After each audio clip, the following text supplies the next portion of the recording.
Hello வணக்கம். இது உங்கள் சிவகாமி ஸ்போக்கன் இங்கிலீஷ் கிளாஸ்.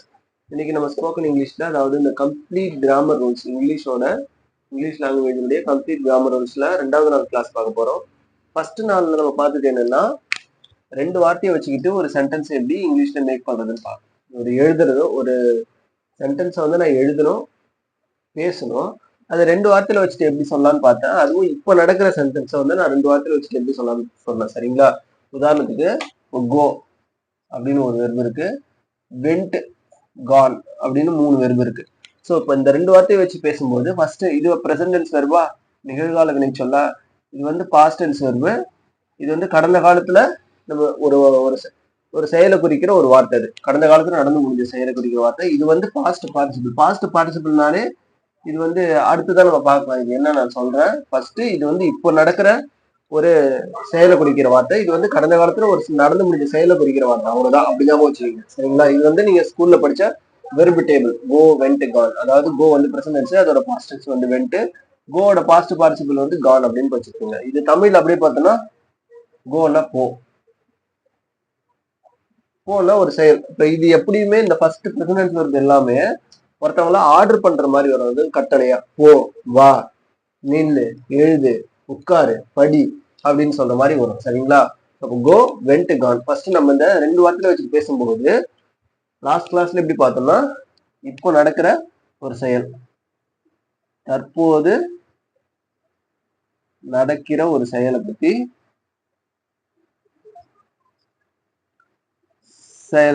இப்பொழுது நடக்கிற செயலை பத்தி சொல்லும் போது 2 வார்த்தையை வச்சு சொல்றோம். இப்ப பாருங்களேன், அதுக்கு யார் யார் வேணும்னு சொன்ன, நம்ம யாரை பத்தி பேச போறோமோ அவங்க வேணும், அவங்க செய்யற செயல் வேணும்னு சொன்னா.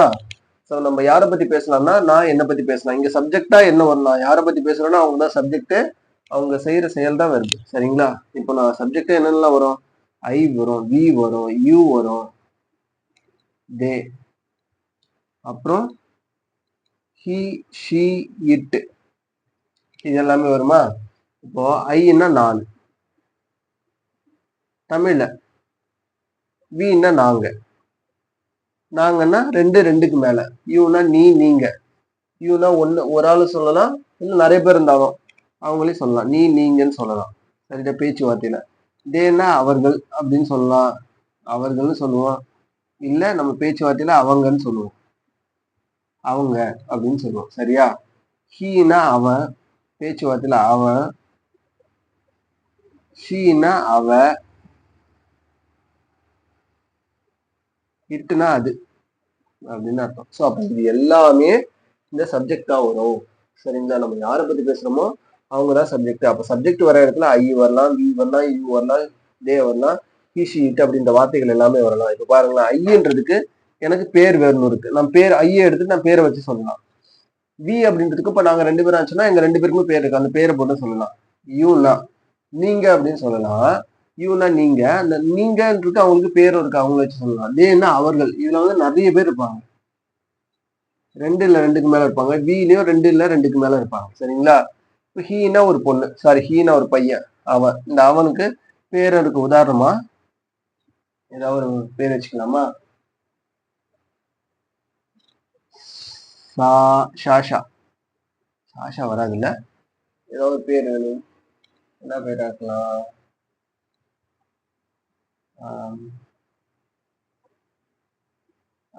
ரஹ்மான்.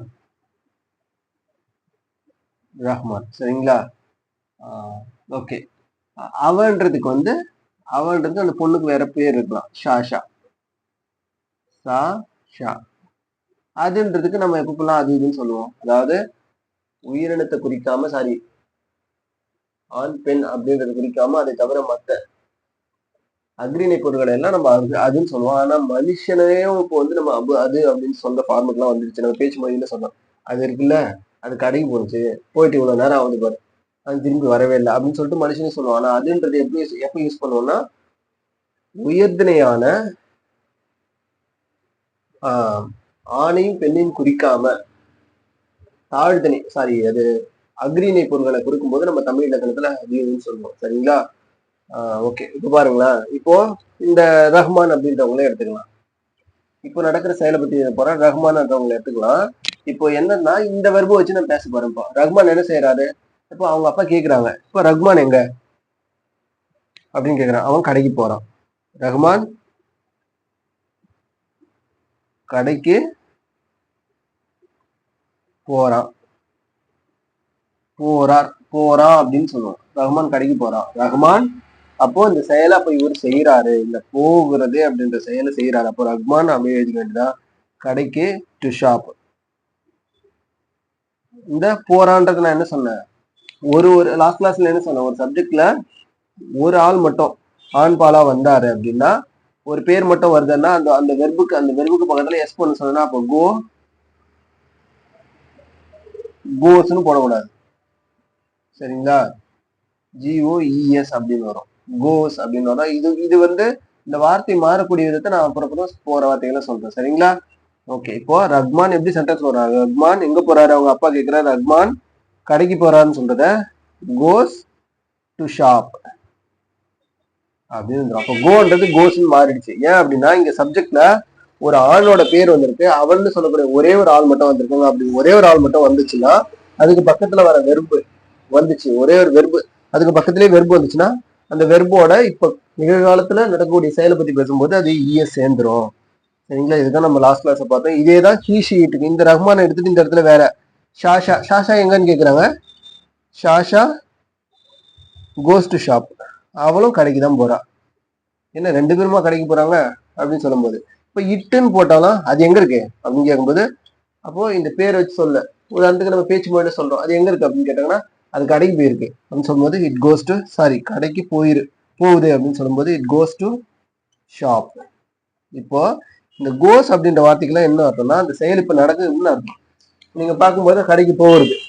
சரிங்களா? கடைக்கு போகுது. நான் போய்கிட்டு இருக்குன்னு சொல்லல, போகுதுன்னு சொல்றேன். அப்போ கடைக்கு போகுது. சரிங்களா? அப்படி சொல்லும் போதுலாம் இந்த கோஸ் வரும். அப்போ எப்பப்பெல்லாம் நான் ஒரு வார்த்தையை, இப்போ நடக்கிற வார்த்தையை ரெண்டு வார்த்தையில சொல்ல போறேன், செயலை இப்போ ரெண்டு வார்த்தையில சொல்ல போறேன்னா இங்க சப்ஜெக்டா ஹீஷி இட்டுன்னு வரும்போது, இல்ல ஒரு பொண்ணோட பேரு ஒரு பையனோட பேரு இல்ல இட்டு அப்படின்ற வார்த்தை வரும்போது இந்த பிரசன்டென்ஸ் வெர்பு கூட இந்த வெர்புல வந்து ஒரு எஸ் சேரும். அந்த எஸ் மட்டும் இல்ல, ஒரு சில டைம் இஎஸ் அப்படின்ற வார்த்தையும் சேரும். அதுக்கான விளக்கங்களாம் பின்னாடி தரேன். இதுதான் நம்ம ஃபர்ஸ்ட் கிளாஸ்ல பார்த்தோம். சரிங்களா? புரிஞ்சுதா? இப்ப செகண்ட் கிளாஸ்ல என்னன்னா இது ஒரு 10 மணிக்கு நடக்குது. அப்பா கேட்கிறாரு, ஞாயிற்றுக்கிழமை 10 மணிக்கு நடக்குது காலையில. ரஹ்மான் எங்க போறான் அப்படின்னு கேட்கிறாரு. நீங்க சொல்றீங்க ரஹ்மான் கடைக்கு போறான். அப்புறம் ரஹ்மான் இங்க பாருங்க, ஷாஷா எங்க ரஹ்மான் கடைக்கு போறான். அடுத்தது ஷாஷா எங்க கேட்கற, ஷாஷா கடைக்கு போறாங்க. அப்புறம் அது எங்க இருக்கு, அது கடைக்கு போகுது. இப்பெல்லாம் இது ஒரு 10 மணிக்குள்ள கேட்கறாங்க, 10 மணிக்கு நடந்து முடிஞ்சிருச்சு. இப்ப அடுத்தது ஒரு நிமிஷம் இருங்க.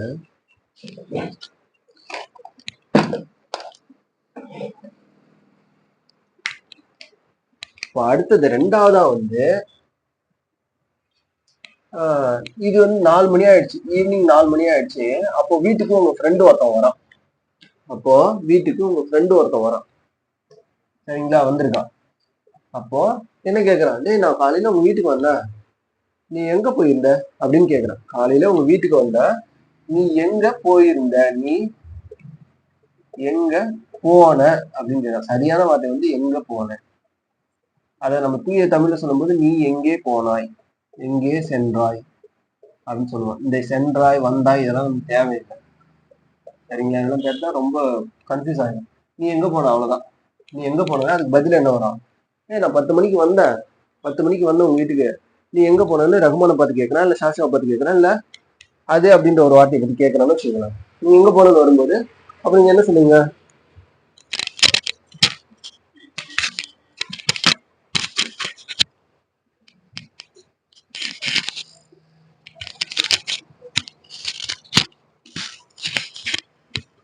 அப்போ நீ எங்க போனன்னு உங்க ஃப்ரெண்டு கேட்கறான். அப்ப நீங்க என்ன சொல்லுங்க, ஒன்னும் இல்லடா, வேற ஒன்னும் இல்ல, நான் கடைக்கு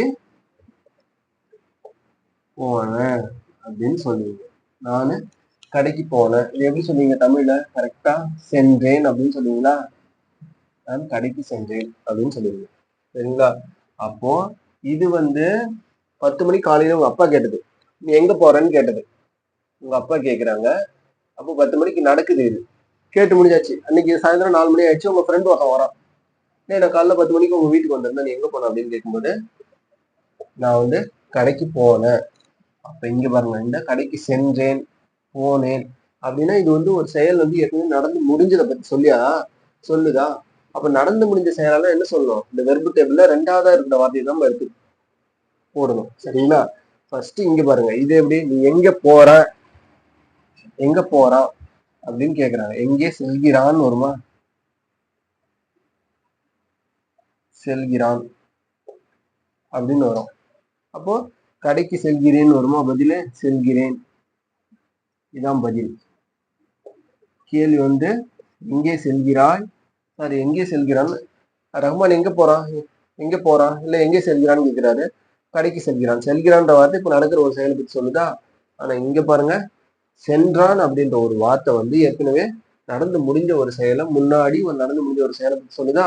அப்ப இந்த இடத்துல சென்றான் வருது, இங்க செல்கிறான்னு வருது. அப்ப செல்கிறான்னா எப்பவுமே பிரசன்ட்ல இப்ப நடக்கிறதுக்கு வந்து வெர்பு டேபிள்ல முதல்ல இருக்கிற வார்த்தையே எடுத்து எழுதணும். நடந்து முடிஞ்ச ஒரு செயலுக்கு இந்த வெர்பு டேபிள்ல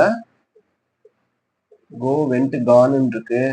அதுல நடுவுல இருக்கிற வார்த்தையை தான் எடுத்து எழுதணும். எப்பவுமே ஒரு செயல் நடந்து முடிஞ்சிருச்சுன்னா என்ன செயலோ அதுக்கான வார்த்தை வந்து இந்த வெர்பு டேபிள்ல நடுவுல தான் இருக்கும். சரிங்களா? இப்போ பாருங்களா, இப்போ நான் கடைக்கு போனேன் அப்படின்னு சொல்றேன். உங்க ஃப்ரெண்டு கேட்கும்போது என்ன கேட்கறான்? 10 மணிக்கு உங்க வீட்டுக்கு வந்தா எங்கடா போனேன்னு கேட்கும்போது, இல்ல நான் 10 மணிக்கு வந்து நான் கடைக்கு போனேன் அப்படின்னு சொல்லியாச்சு. இப்போ அது எப்படி எழுதிங்க? நானு ஐ போனேன்னா இப்போ இது வந்து போகிறேன் அப்படின்னு சொல்லலாம். பிரசன்ட் எடுத்து எதுனா போகிறேன், கோனா போன அர்த்தம் தனியா வச்சா அது சென்டென்ஸ்ல வரும்போது இப்ப நடக்கிற செயலம் வரும்போது கோஸ்ன்னு வந்துருது. அப்போ போகிறேன். இங்க வெண்ட், போனன்றதுக்கு வெண்ட், ஐ வெண்ட், நான் போனேன் கடைக்கு, ஐ வெண்ட் டு ஷாப். சரிங்களா? அப்போ இந்த ஐ எடுத்துட்டு பேர் கூட போட்டுக்கலாம். அப்படின்னு அந்த ஃப்ரெண்டு கேட்கிறான், நான் உங்க வீட்டுக்கு உங்க அண்ணன்ட்டு கேட்கிறான், நான் வந்து காலையில உங்க வீட்டுக்கு வந்திருந்தேன், ஷாஷா எங்க போயிருந்தா அப்படின்னு சொல்லும்போது ஷாஷா வெண்ட், வெண்ட்னா போனா. அது எங்க இருக்கும்? வெர்பு டேபிள் நடுவுல இருக்கிற வார்த்தை தான் வெண்ட் ஷாப். அதே மாதிரி அது எங்க போச்சு அப்படின்னு கேட்கும்போது அது இட் வெண்ட் டு ஷாப், அதுவும் கடைக்கு தான் போச்சு.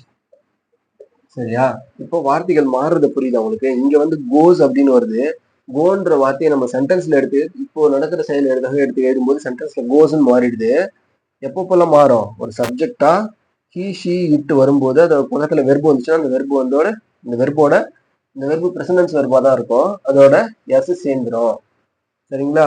அப்போ கோன்றது கோஸ்ன்னு மாறிடுச்சு. இங்க பாருங்க, முடிஞ்ச செயலை பத்தி பேசுறோம். அப்ப நான் வந்து காலையில உங்க 10 மணிக்கு நீங்க செயலை பத்தி உங்க ஃப்ரெண்டு கேட்கறாங்க, எங்கடா போனேன்னு கேட்கும்போது நான் கடைக்கு போனேன்.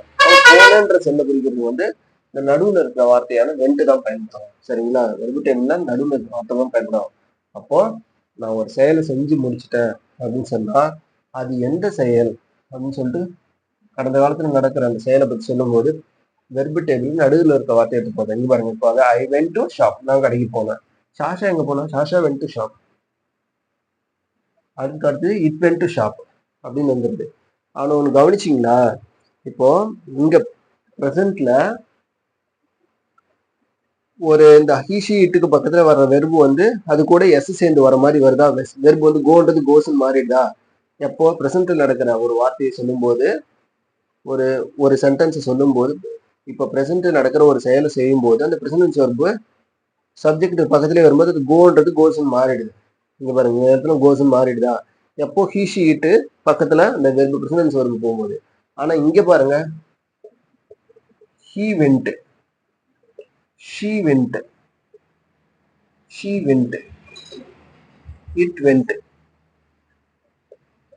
அவங்க எல்லாருமே அவன் கடைக்கு போனான். இது வந்து he wentனா அவன் கடைக்கு போனான், she wentனா அவ கடைக்கு போனான், it wentனா அவ கடைக்கு போனா, சாரி அது கடைக்கு போச்சுன்னு அர்த்தம். அப்ப இங்கெல்லாம் மாறவே இல்லை பாருங்க. வெண்ட் வந்துட்டு அந்த அந்த வார்த்தையை எடுத்து அப்படியே போட்டுக்கிறோம்.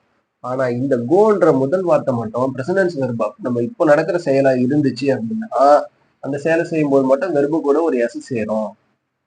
சரிங்களா? இந்த எஸ் எப்பப்பெல்லாம் செய்யறோம், இஎஸ் எப்ப செய்யறோம் அப்படின்றது நம்ம போக கிளாஸ்ல பார்க்கலாம். சரிங்களா? அப்ப இதுக்கு பேரு தான் பிரசன்டென்ஸ், சிம்பிள் பிரசன்டென்ஸ்.